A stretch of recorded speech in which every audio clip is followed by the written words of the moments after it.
Good morning. I'm going to continue here on page 82.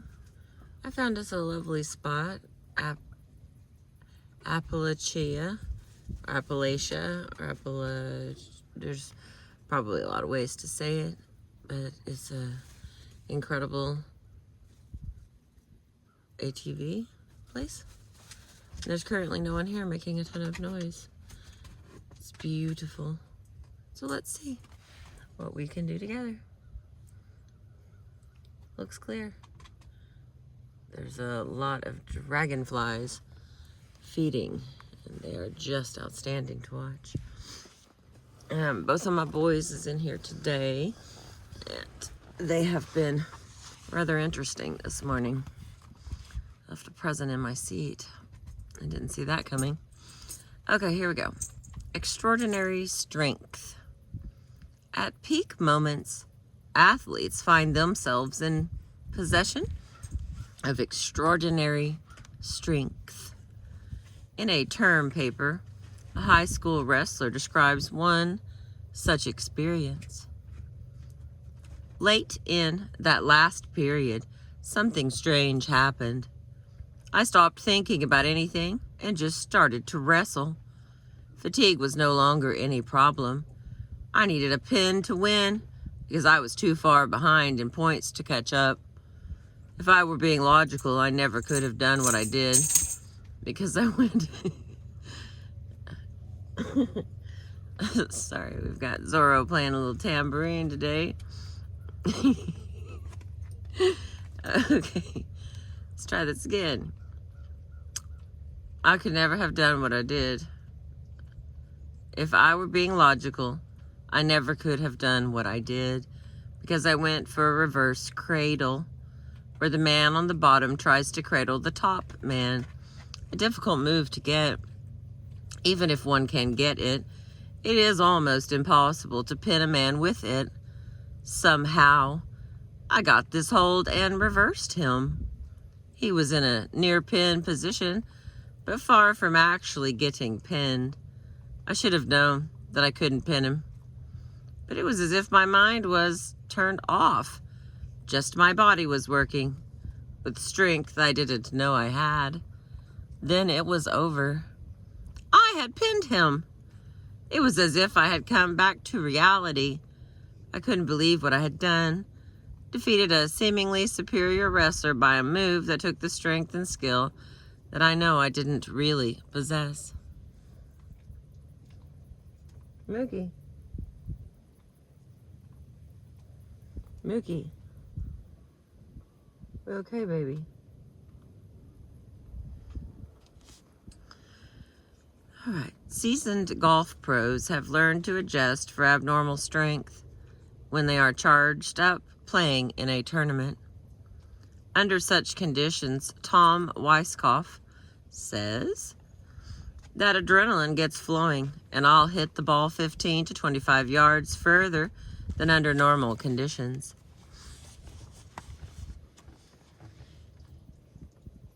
Mooks.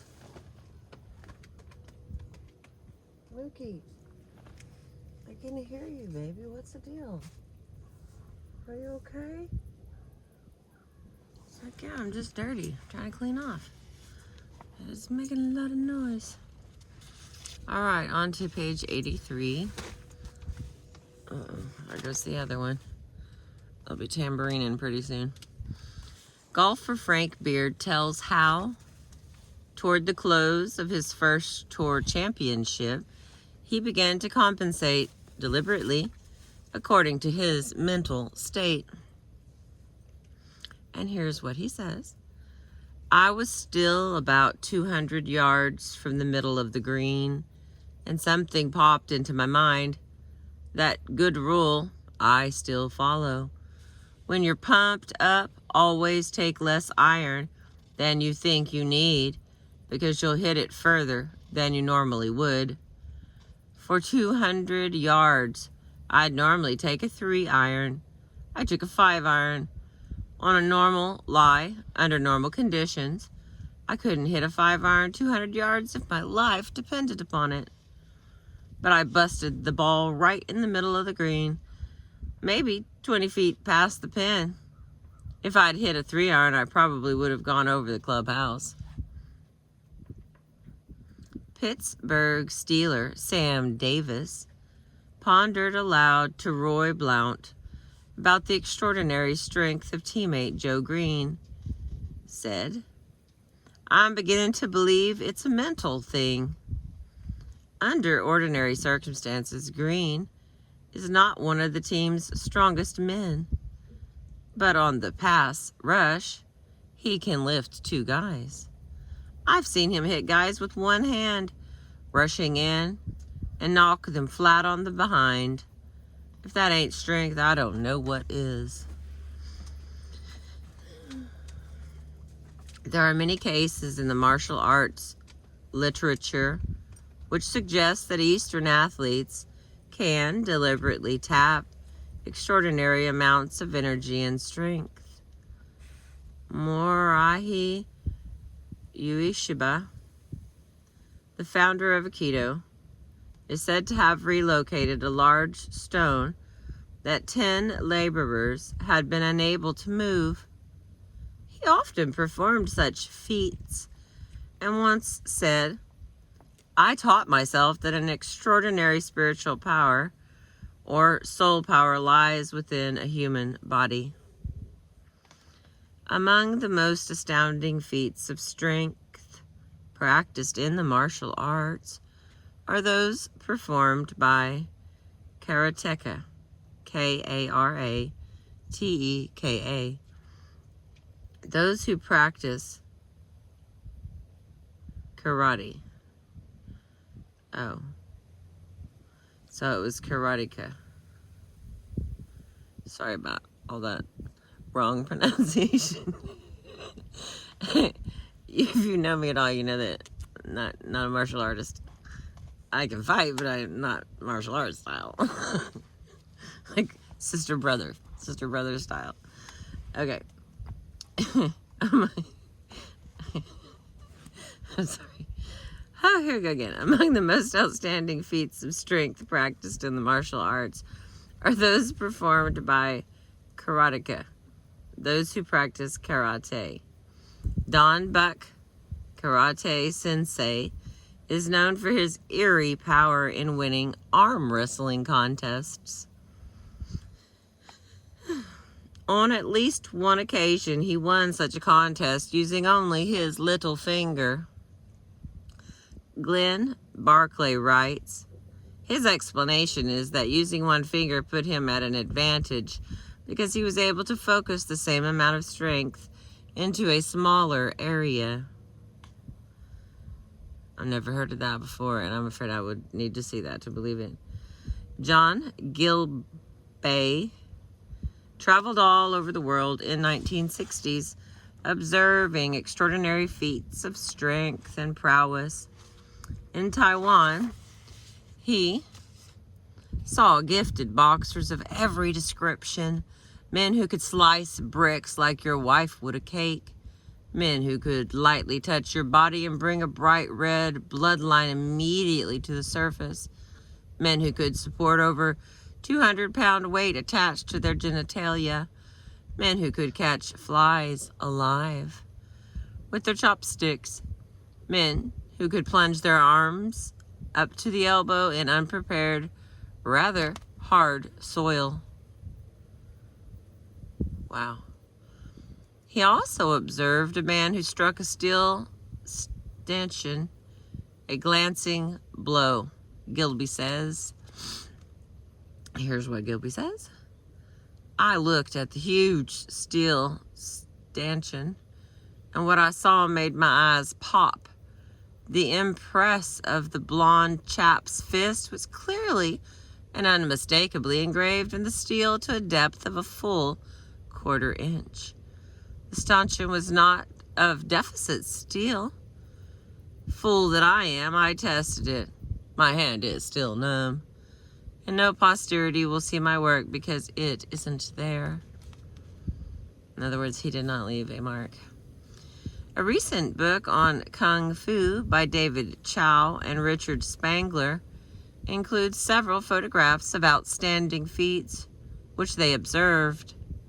One shows an 82-year-old Chinese Qigong master who drove an 8-inch nail through 4 inches of board with his bare forehead.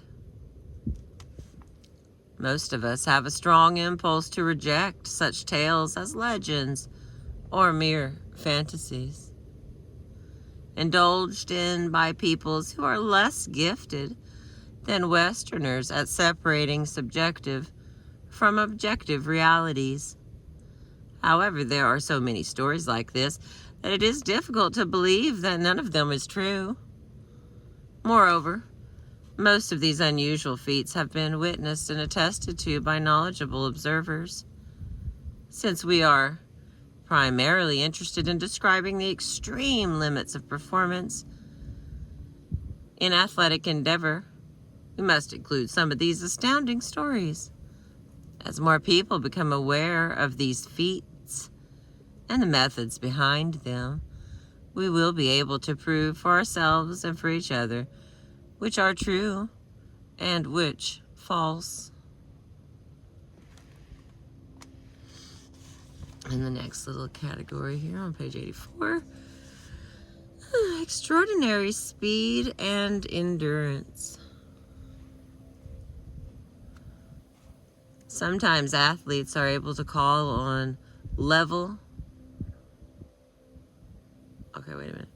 Sometimes athletes are able to call on level upon level of speed or to achieve extraordinary endurance at exceptional speeds.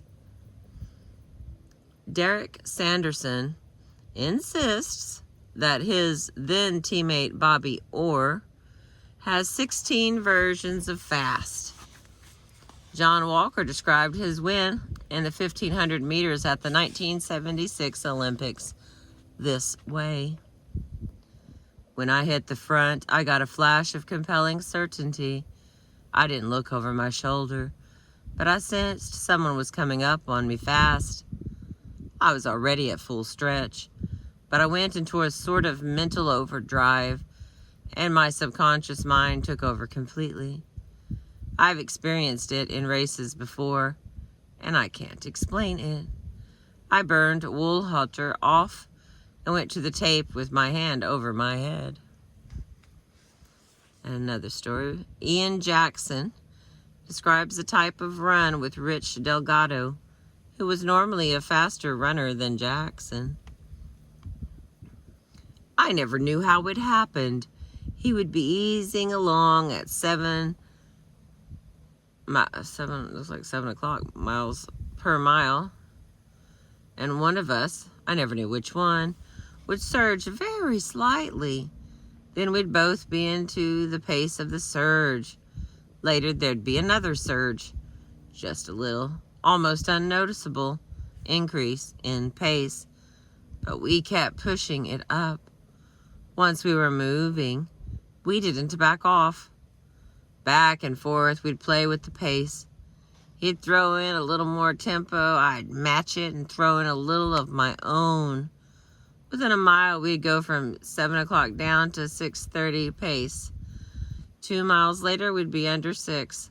Another mile, and we'd be down to about 5:30. It was so smooth, you hardly knew it was happening. Finally, we'd be flying at 5:15 or 5:10, and the miles would reel by effortlessly. It is evident from these examples that unusual energy reserves were being tapped. At first blush, one is tempted to say that the athletes were simply stronger than their opponents. But apparently more is involved. Referring to fastball pitcher Nolan Ryan, Ron Fimwright says, "No one can say what causes him to throw so much harder than anyone else. Sheer physical strength is not the source of his speed. Although at 6'2" and 198 pounds, Ryan has a good pitcher's build, but muscles do not give a man arm speed. If they did," says Oriole manager Weaver, "I'd have everybody working out with weights. No, it is not that. no one knows what it is. It's like asking what makes a man run fast. A rare and dramatic example of extraordinary speed and endurance are the Lungompa runners in Tibet. In her book Magic and Mystery in Tibet, Alexandra David Neal says that they undergo a special kind of training that develops uncommon nimbleness and especially enables its adepts to take extraordinarily long tramps with amazing rapidity.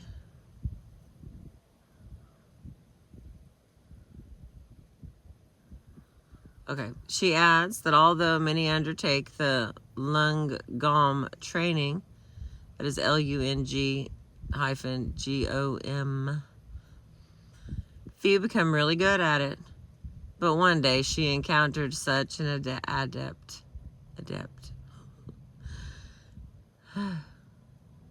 Her companion urged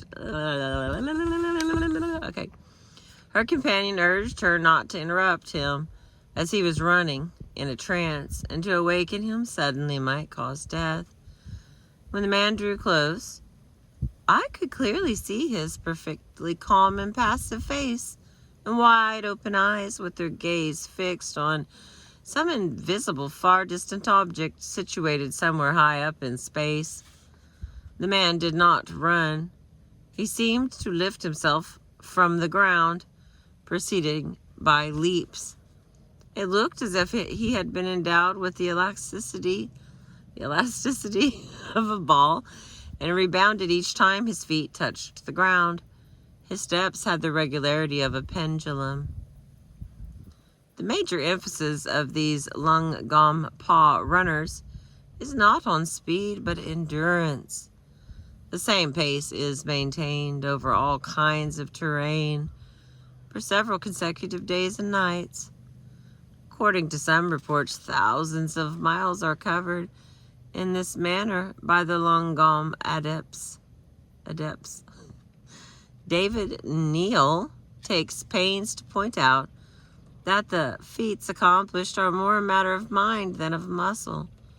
She says, it must be understood that the Lungom method does not aim at training the disciple but by strengthening his muscles, but by developing in him psychic states that make these extraordinary marches possible. Let's see.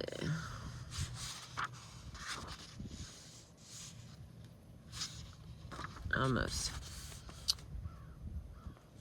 Some initiates in the secret lore also assert that, as a result of long years of practice, after he has traveled over a certain distance, the feet of the Lungompa no longer touch the ground, and that he glides on the air with an extreme celerity. Setting aside oh my lord. Okay, let me take a drink of my coffee, because to be fair, it's like 19 minutes of talking.